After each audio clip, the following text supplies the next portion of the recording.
महायुती आणि महाविकास आघाडीनंतर आता तिसरी आघाडी राज्यात स्थापन झालेली आहे आणि या तिसऱ्या आघाडीचे तिन्ही प्रमुख नेते आता पुण्यात आहेत.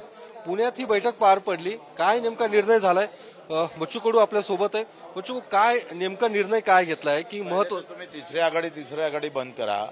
पहिले महाशक्ती म्हणा, परिवर्तन महाशक्ती, जी 75व्या वर्षामध्ये काँग्रेस आणि भाजपाचं राज्य दोनही पक्षांना राज्य इथं केलं, पण लोक समाधानी नाही. आजही हॉस्पिटलची व्यवस्था वाईट आहे, शिक्षणाची व्यवस्था वाईट आहे. अजूनही शेतीमालाला भाव भेटला नाही. साध्या मजुराचे साधे प्रश्न सुद्धा युतीनं आघाडी सोडू शकले नाही, म्हणून आम्ही महाशक्ती करतोय.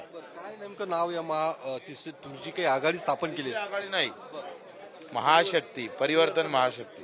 काय नेमकं या आघाडीचा अजेंडा असणार आहे? लोकांसमोर काय नेमके मुद्दे तुम्ही घेऊन जाणार? बरेच एकतर आर्थिक विषमता या देशाला घातक ठरत आहे. म्हणजे कलेक्टरवर 7.5 लाख रुपये महिना खर्च होतं एका महिन्याला, आणि दुसऱ्या इकडे कंत्राटी कामगाराला साधा 15,000 रुपये महिना भेटत नाही. म्हणजे गरिबाचं घरकुल 1.25 लाखात आणि आमदाराचं मानधन 2.5 लाखाचं महिन्याचं. या अनेक आर्थिक विषमता या देशामध्ये निर्माण होत आहे.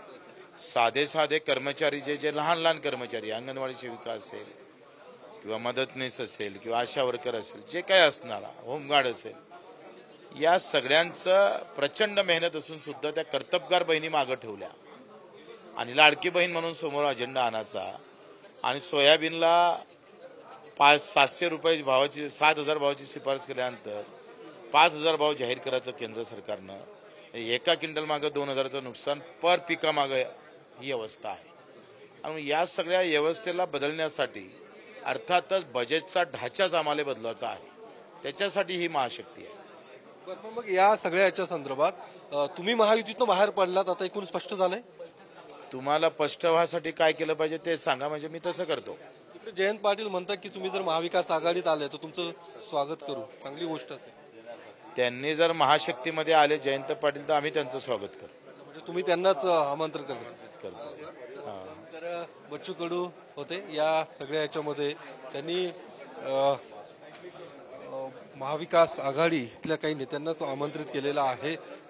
काही राजू शेट्टी आणि छत्रपती संभाजीराजे सुद्धा या ठिकाणी आहेत. आणि काय नेमकं त्यांचं म्हणणं आहे? शेट्टी साहेब, काय सांगणार? ज्या पद्धतीने जी भूमिका मांडली जाते ती की तुम्ही नाही, जयंत पाटला म्हणताय की या सगळ्या आघाडीमध्ये महाविकास आघाडीची मतं खाण्याचं हा सगळा आघाडी समोर.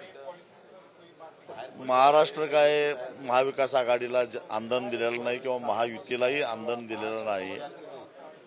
मतं खाण्याचा आरोप करणाऱ्यांनी पहिल्यांदा त्यांच्या महाविकास आघाडीमध्ये असणाऱ्या शेतकरी कामगार पक्षाच्या जयंत पाटलांना का फसवलं या प्रश्नाचं उत्तर द्यावं.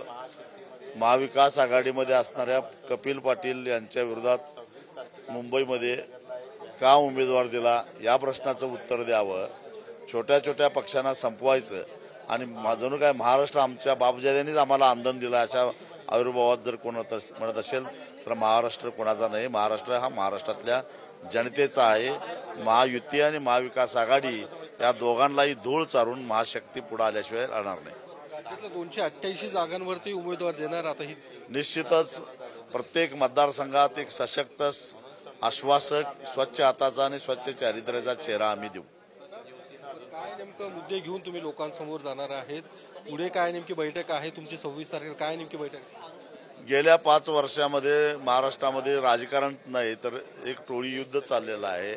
आणि म्हणून अशा परिस्थितीमध्ये शेतकऱ्यांचे, शेतमजुरांचे, गोरगरिबांचे, विद्यार्थ्यांचे, महिलांचे असे सामान्यांचे जे प्रश्न आहेत त्या प्रश्नाकडे कुणाचंच लक्ष नाही आहे. असंघटित कामगारांचे अनेक प्रश्न निर्माण झालेले आहेत.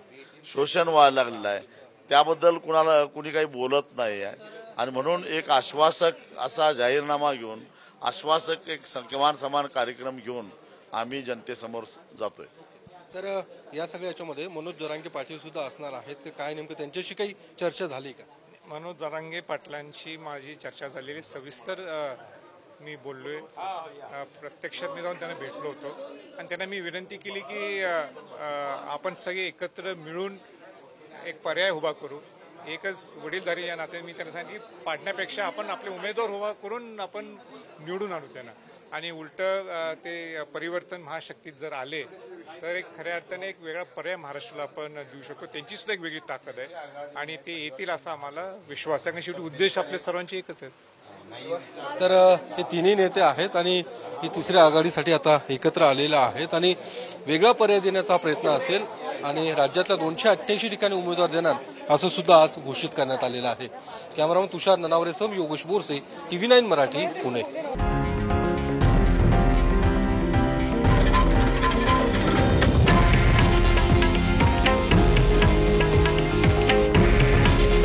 हे आहे देशातील नंबर 1 न्यूज नेटवर्क आणि आपण पाहत आहात TV9 मराठी.